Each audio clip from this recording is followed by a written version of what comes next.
Good morning, children of class 3. Welcome to Aparna's Educare. In today's video, I am going to explain you the second chapter from this book, Daffodils, main course book of English reader. The second chapter in this book is A Farmer and His Son, which is written by Aesop. Aesop was a Greek fabulist and storyteller credited with a number of fables, which is now collectively known as Aesop's fables.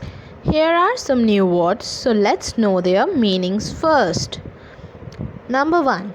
Foolish, silly, stupid, मूर्ख, ashamed, felt guilty, शर्मिंदगी महसूस करना, cruel, brutal, inhuman, unkind, निर्दयी, slung, hung something, कोई चीज़ को टांगना, scared, frightened, डर जाना, further, to a greater distance, कुछ दूरी पर, eager, strong desire to do something, कुछ करने की इच्छा. Now, let's start reading the chapter, A Farmer and His Son. One day, a farmer and his son were taking their donkey to the market to sell it. They met a woman on the way.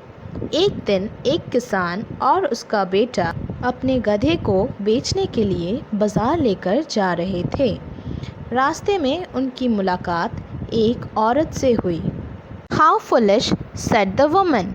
Those two are walking on foot when the donkey could be carrying one of them on its back. उस औरत ने कहा कि तुम दोनों कितने मूर्ख हो, तुम लोग पैदल चल रहे हो जबकि ये डोंकी तुम में से किसी एक को अपने पीठ पर बैठा सकता है. Hearing this, the farmer lifted his boy onto the donkey's back and walked happily along by his son's side. औरत की बात सुनकर उस किसान ने अपने लड़के को डोंकी के पीठ के ऊपर बैठा दिया और उसके साथ साथ खुशी खुशी चलने लगा. Just then an old man saw them and cried, "You should be ashamed of yourself, young man. Don't you have any respect for your father?" तभी एक बूढ़े आदमी की नज़र किसान और उनके बेटे पर पड़ी और उन्होंने कहा, नौजवान, क्या तुम्हें ज़रा सा भी शर्म नहीं है? क्या तुम अपने पिता का ज़रा सा भी सम्मान नहीं करते? Your father should be riding and you should be walking. The son quickly got down and helped his father get up onto the donkey. उस बूढ़े आदमी ने कहा, तुम्हारे पिताजी को गधे के पीठ पर बैठना चाहिए और तुम्हें पैदल चलना चाहिए. यह सुनकर किसान का बेटा झट से नीचे उतर गया और अपने पिता को गधे के पीठ पर चढ़ने की मदद की. They had gone only a little further when they came across a group of young girls.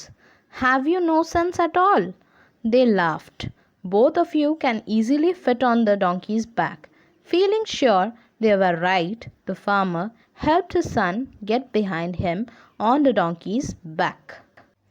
कुछ दूरी तक चलने के बाद वे एक लड़कियों के झुंड से मिले. उन लड़कियों ने किसान और उनके बेटे को देखकर हंसते हुए कहा, क्या तुम में ज़रा सी भी अक्ल नहीं है? तुम दोनों आसानी से एक साथ गधे की पीठ पर बैठ सकते हो. यह सुनकर उन्हें लगा ये लड़कियां सही कह रही है. फिर किसान ने अपने बेटे को अपने साथ गधे के पीठ पर बैठा लिया. As they reached the market, they met a man.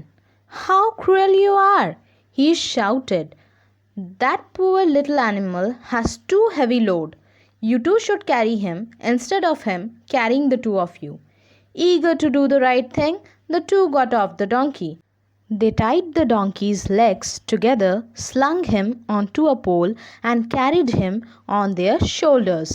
बाजार पहुंचने पर उनकी मुलाकात एक आदमी से हुई. उसने चिल्लाकर कहा, तुम दोनों कितने निर्दयी हो. बेचारा गधा तुम दोनों का भारी बोझ सहता हुआ आ रहा है, बल्कि तुम दोनों को इसका बोझ उठाना चाहिए. सही काम करने की इच्छा से दोनों तुरंत उस गधे से नीचे उतर गए।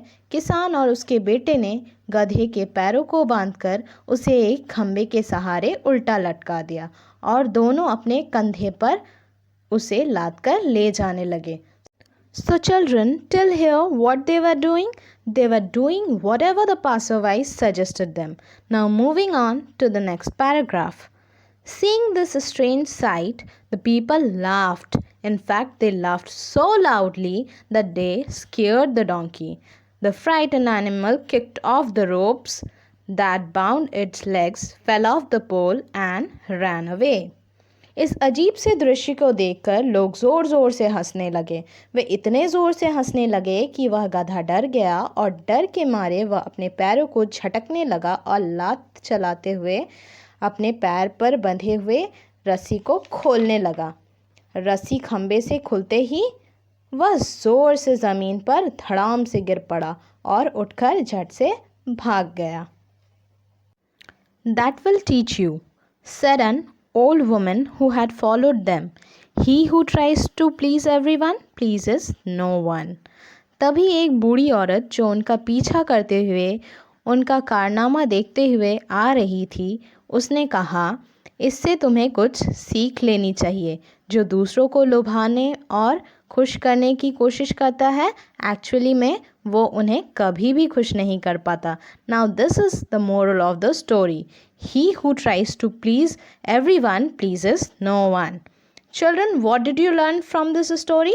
That one who tries to please everyone pleases no one. This story was one of Aesop's fables. Fable means Dant Kathaएं, a short story typically with animals as characters conveying a moral. So that was it for today's session. Hope you enjoyed and understood this chapter well through this video.